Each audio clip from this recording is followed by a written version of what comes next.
Diego Piris es un periodista de la Crónica Policial de Montevideo, trabaja en Canal 10 en Subrayado, pero también está con emprendimientos propios. Es una persona especializada en la Crónica Roja, conoce los detalles de la cobertura informativa en esos casos y con él hablamos de diferentes situaciones que se vienen dando, de cómo informarlas y de cómo es la responsabilidad de tener que estar parado frente al micrófono para contarle a la opinión pública qué pasa en ese tipo de casos muy sensibles. Con él hablamos en la siguiente entrevista.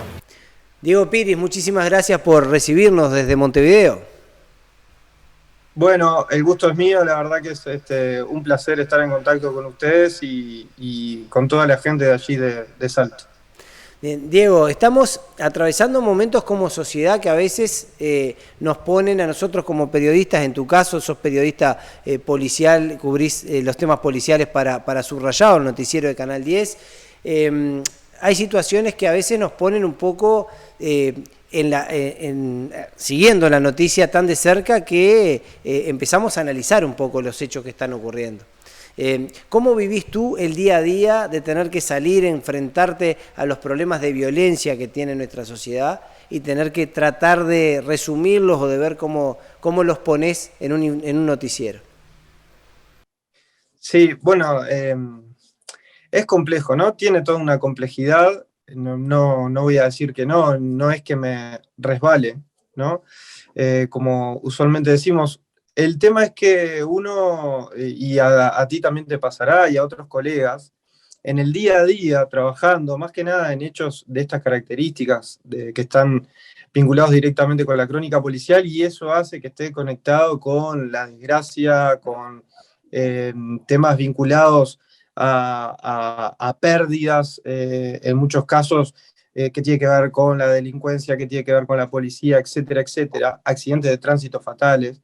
De alguna manera uno se va como haciendo un callo, ¿no? Se va haciendo como una fortaleza para tratar de poder ser objetivo, periodísticamente tratar de llegar a los televidentes de una manera en la que no se vea afectado por la información, se vea afectada por los sentimientos de uno, ¿no? O sea, eso es algo que se va manejando y creo que a lo largo de los años, de alguna manera vas aprendiendo a cómo tener cintura, por decirlo de alguna manera, en este tipo de trabajo. Concretamente estamos hablando de la crónica policial.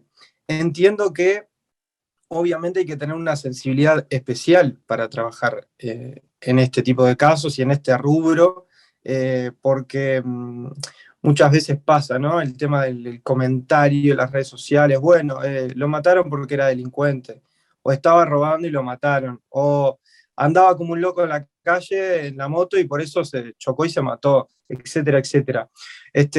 ¿A qué voy con esto? Es que uno trata, con el paso del tiempo, a entender que más allá de que sea un delincuente o que se andaba como un loco en la moto o que se andaba como fuera, es una pérdida humana. Termina muriendo una persona y alrededor de esa persona, más allá de que sean delincuentes, no sean delincuentes, ande como un loco, no ande como un loco, en la calle termina teniendo una familia alrededor que la sigue llorando a esa víctima, sea del hecho que sea. Entonces, de alguna manera tratás de que con esa coraza tratar también de sensibilizarte con estas cosas y de ese modo ser lo más humano posible, por decirlo de alguna manera, sin afectar el trabajo que es llevarle a la gente todas las tardes, en este caso concretamente en el noticiero, en Subrayado, llevarle a la gente de primera mano la noticia en sí, más allá de todo eso que lo rodea en la crónica policial. Esto es un tema, de esto podemos hablar largo y tendido, pero creo que viene por ahí la historia, ¿no? Que tratar de la mejor manera posible, sin afectar la información, poder hacerle llegar a la gente a sus casas lo que está ocurriendo todos los días prácticamente. Hay una situación muy particular que nos ocurre comúnmente, que es que convivir con el morbo de la gente también. Nos vivimos en una sociedad, no sé si decir enfermiza por ese tipo de cosas, pero que sí le gusta muchas veces conocer o involucrarse en los hechos conociendo detalles, pero para su propio conocimiento sin hacer nada con ellos. Entonces a veces eso nos lleva también a pensar como periodistas hasta dónde aportar determinados elementos o datos de hechos, de sucesos, para que la gente sepa, porque hasta dónde ayuda lo que hacemos también. Tú me comentabas algo muy especial a propósito de esto. Te siguen al supermercado y te preguntan cómo fue, cómo ocurrieron determinadas cosas, que le profundices en lo que no le profundizaste en el noticiero. Sí, sí, eso pasa y es un termómetro, ¿no? Ahí hay un termómetro. Cuando vos te das cuenta que estás siguiendo un caso que toma conmoción pública o que tiene una trascendencia más de lo habitual, de lo que trabajamos a diario, el termómetro es ese, es la gente en la calle, la gente que te ve y en vez de saludarte te pregunta qué pasó con tal o cual caso, o qué fue lo que ocurrió, o cuál es el seguimiento, o te dice, ¿y en realidad qué pasó? Contame qué pasó. Como que entienden que vos no estás contando del todo al aire, con tu trabajo no estás contando del todo lo que tenés para contar. La realidad es que, siguiendo casos policiales, te enterás de pormenor detalles que hacen a la cuestión, pero que en realidad, en el tema de fondo, que es informar sobre determinado hecho, no son tan relevantes. Es decir, pasa mucho por ejemplo, el caso de la última vez que desapareció esta mujer ahí en la zona de La Unión, acá en Montevideo. Hablo de este caso porque lo cubrí aquí en Montevideo. Hay más casos en el interior del país, obviamente, pero concretamente con este caso, la gente todo el tiempo quería saber, después de que apareció, por qué se había ido, por qué había desaparecido, qué estuvo haciendo en todo ese tiempo, etcétera, etcétera. Y pese, o sea, a que me preguntaba eso, yo recuerdo que de las últimas salidas que hice con ese caso, salidas, digo, salir en vivo, eh, expliqué justamente este tema, que la mujer se había ido porque ella lo había decidido, y después están los temas personales de cada uno. O sea, hoy cualquiera puede tener un tema personal y querer irse, y bueno, lo que se genera en la conmoción pública es a raíz de que la familia hace todo un movimiento, pero después que aparece sana y salva, que no fue contra su voluntad, que se fue de su casa, que fue por motus propio, y toda esa variante, después ya queda en el seno de la intimidad, que de hecho yo no me entero la mayoría de las veces porque no me interesa, realmente. Me interesa hasta dónde va mi trabajo, que es hasta ahí, ¿no? Trato de no involucrarme en todo lo otro. Entonces, de hecho, cuando te lo preguntan, como tú decías, ese morbo que existe en la gente de querer ahondar en el detalle, ni siquiera fino, te diría, personal, ¿no? De cada caso, Claro. No le aporta, no le termina aportando, por lo menos en lo que entiendo, en lo personal, haciendo el seguimiento de casos de la crónica policial, hay detalles que no le aportan información, más que el chusmerío, te diría. Es más que Claro, eso, no es más que eso, es para que Doña María comente con Doña Carmen de mañana, antes de irse a trabajar, qué horrible cómo se fue esta mujer y que hizo tal o cual cosa, como ha pasado con otros casos. Agarré este caso puntual, pero ahí está el tema, me parece, ¿no? Del cronista policial, saber dirimir qué sí y qué no. Y es difícil, no es fácil porque nos equivocamos constantemente. El tema es que lo que creo importante en esto es que cuando nos equivocamos, nos hacemos una marca, o al menos yo lo concibo así. Me equivoqué, está bien, no me mato, ¿no? No me muero por eso, porque equivocarnos no vamos a equivocar todos, pero sí a una marquita, ¿no? A una marca. Me equivoqué con esto. Y esa marca la tengo presente porque voy a cubrir otro caso de similares características y me voy a acordar de esa marca. Y voy a tratar de no cometer el mismo error. Creo que ahí está la historia, ¿no? ¿Qué es lo que nos pone bajo la lupa o bajo la mirada de la gente en el ojo de la tormenta? Es que el tema que cubrimos. No estamos hablando de política. Vos en política, como cronista parlamentario, te puedes equivocar y seguramente la pena social, por decirlo de alguna manera, que te va a recaer no va a ser tan grande como si te equivocás en un caso de la crónica policial. No es por desmerecer ni mucho menos otros rubros dentro del periodismo, obviamente, sino que es diferente. hay miles de casos para enumerar, pero recuerdo un caso que hace muchísimos Sí, claro. años, en donde cronistas policiales dieron por cierto que una nenita había sido abusada sexualmente, una nenita de 3 4 años había sido abusada sexualmente, y en realidad no lo fue, y la casa del padre de esa nenita se la prendieron fuego y al hombre casi lo linchan. ¿Entienden?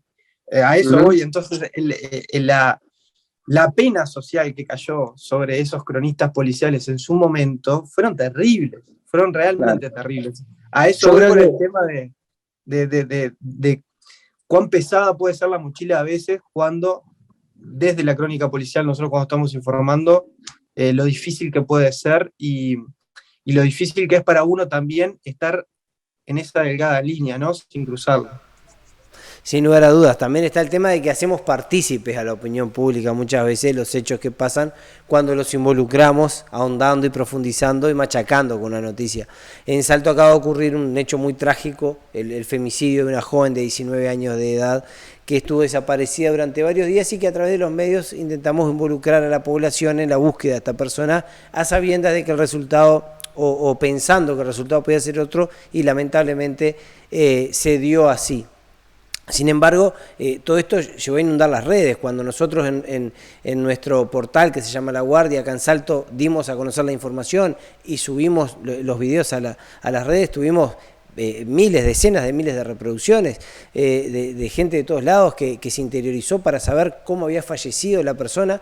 Sin embargo, hoy había una convocatoria a una movilización para manifestar y para visibilizar este tipo de temas para que no vuelvan a ocurrir, y la concurrencia era muy escasa, ni cerca del interés que demostraba la gente a través de las redes sociales, y eso es un fenómeno también a analizar. Diego, ¿cómo podemos ahondar un caso de femicidio? ¿Cómo pensás tú que se puede trabajar un caso de femicidio sin tratar de promover también este tipo de cosas? En las redes sociales hay un mundo que es totalmente paralelo a la vida real. De hecho, a mí me pasa que he informado a través de Twitter, por ejemplo, determinados hechos de la crónica policial, que no han salido en televisión, por ejemplo, y la gente te pregunta qué pasó con tal o cual caso que yo informé en Twitter, y no en televisión, ¿me explico? O sea, hay un mundo paralelo. También me pasó de un caso en el que tuve un error periodístico, que una fuente me informó algo, por cierto, y no era así. Yo lo puse en Twitter, no lo dije al aire en televisión, pero sí lo puse en Twitter, y tuve prácticamente unos días de escarnio público, por decirlo de alguna manera, en Twitter, a través de ese público, pero que en la calle nunca nadie me dijo No se nada. reflejaba. Ahí entendí, Claro, ahí entendí que es un mundo paralelo. En ese totalmente. momento me hizo un clic porque yo tengo decenas y decenas de mensajes insultando, diciéndome, bueno, lo que te imagines a raíz de ese error en concreto de hace varios meses ya. Y me acuerdo que el análisis que hice después que pasó un poco la tormenta fue, che, personalmente nadie me paró para decirme nada de esto. Nadie me dijo nada en la calle, porque yo ando todo el día en la calle, o sea, cualquiera te puede parar y decirte, mirá lo que te mandaste, mirá lo que dijiste, no me pasó nunca. Y ahí entendí que era un fenómeno de las redes sociales, que era únicamente de las redes sociales. Entonces, creo que lo primero, nosotros como periodistas, y hay otros colegas que nos están viendo, incluso la propia audiencia, que tenemos que entender que hay dos mundos paralelos. Está el mundo de las redes sociales y el mundo de la vida real. Y que tenemos que entender que en las redes sociales hay gente que se esconde detrás de las redes sociales con diferentes fines, que ya les decía, pueden ser políticos, pueden ser, bueno, vinculados a la violencia, etcétera, etcétera, etcétera, que no tienen nada que ver con la vida real. Ahí está nosotros, cómo nos manejamos con esa herramienta que es buenísima. Y en cuanto a lo que tú me preguntabas, Hugo, para no extenderme mucho, de cómo pienso yo que debemos de cubrir este tipo de casos, es compleja la situación. Siempre que se pone sobre el tapete el tema de la violencia hacia la mujer, esto no es nada nuevo. Lo que voy a decir, estamos en un país que es machista, en un mundo que es machista. Hay en otras partes del mundo que la mujer no puede ir a hacer un mandado sola, sin su pareja. O sea, estamos en un mundo tremendamente machista. Entiendo que en Uruguay hemos dado un paso tremendo, varios pasos en este sentido y que hemos avanzado mucho, pero igual nos siguen conmocionando las cosas que suceden y en algún punto creo que si te pones a analizar no podés entender eh, qué es lo que se le pasa a la cabeza a, a los hombres cuando terminan eh, o violentando a una mujer por su género y también cuando terminan asesinando. Hemos visto varios de estos casos, lamentablemente, en los últimos años que han tenido una conmoción terrible. Lo que creo concretamente desde el punto periodístico es que nosotros debemos de informar, ¿sí? Todo, absolutamente todo, para un lado y para el otro. Debemos de informar por qué esa mujer desapareció, cómo desapareció, en qué lugar desapareció, si había hecho denuncias de violencia doméstica, si su pareja tenía antecedentes. Es lo primero. Entiendo que hay un punto social en todo esto, ¿no? Hay que darle una mirada social a todo este tema y por eso me introducía diciendo que estamos en un mundo muy machista y que nos falta muchísimo, pese Claro, a que si nos adentramos en Uruguay hemos dado varios pasos en este sentido. Y claro. cuando me refería a que hay que hablar de las dos cosas, de las dos partes, me refería a Ujú. todo esto, indagar como periodistas en todos esos matices, pero también hay que ver del otro lado qué es lo que está pasando, ¿no? O sea, qué pasó con anterioridad, qué fue lo que sucedió Claro, con anterioridad desde el punto de vista eh, claro. de la pareja, si este hombre concretamente, Ujú. ¿por qué voy a esto? A ver, porque generalmente cuando desaparece una mujer o cuando hay un caso de esta característica, lo primero que se apuntala es a su pareja, ¿no? Y hay que ver, hay Ujú. que mirar con lupa ahí y ver uno como periodista qué datos sí y qué datos no. Más allá de que tú indagues, de que nosotros podamos hacernos ciertas preguntas, tenemos que mirar con lupa ahí Para hasta armar el qué punto contexto sí, un hasta qué poco, punto no. Decime. para armar el contexto un poco de la situación, es lo que tú planteabas en ese sentido. Claro, eso mismo. Y fue lo que Ujú. pasó con el caso de esta última mujer desaparecida acá en Montevideo, que luego de unos días apareció. eh, Primero se indagó quién es la pareja, si tenía denuncia de violencia doméstica, si hablé, me acuerdo, con los vecinos del barrio, en la Unión, si habían escuchado gritos, si ella había hablado con algún vecino de que si su pareja la había violentado. Primero armé eso, armé ese contexto. O sea, quiero saber si es una mujer que está siendo violentada, dándole como una mirada social en ese sentido y tratando de prever esta situación, más allá de que la policía por su lado hace su trabajo. Pero nosotros tenemos que informar desde lo periodístico. Lo último, quiero que trates de resumirme en un minuto un poco el nuevo proyecto en el que estás embarcado. Bien, bueno, primero que nada, gracias por la oportunidad de hacerle llegar a toda esa gente que tienen como audiencia. Esto es que concretamente nació como querer mostrarle a la gente todo lo que no se ve en el noticiero. Es decir, nosotros, ustedes saben que más o menos un informe periodístico que sale o que presentamos en subrayado son 2 minutos a lo sumo, 3 minutos como mucho, pero hay un montón de material que queda por fuera y hay un montón de cosas que no se muestran en el noticiero, no porque no se pueda, porque no se quisiera en realidad, sino que es porque no hay tiempos. O sea, la dinámica del noticiero es muy ágil. Entonces, decidimos con todo ese material que queda prácticamente desechado, reutilizarlo y empezar a armar y contarle a la gente todo lo que no ve en el noticiero que lo pueda ver, consumir por otro lado.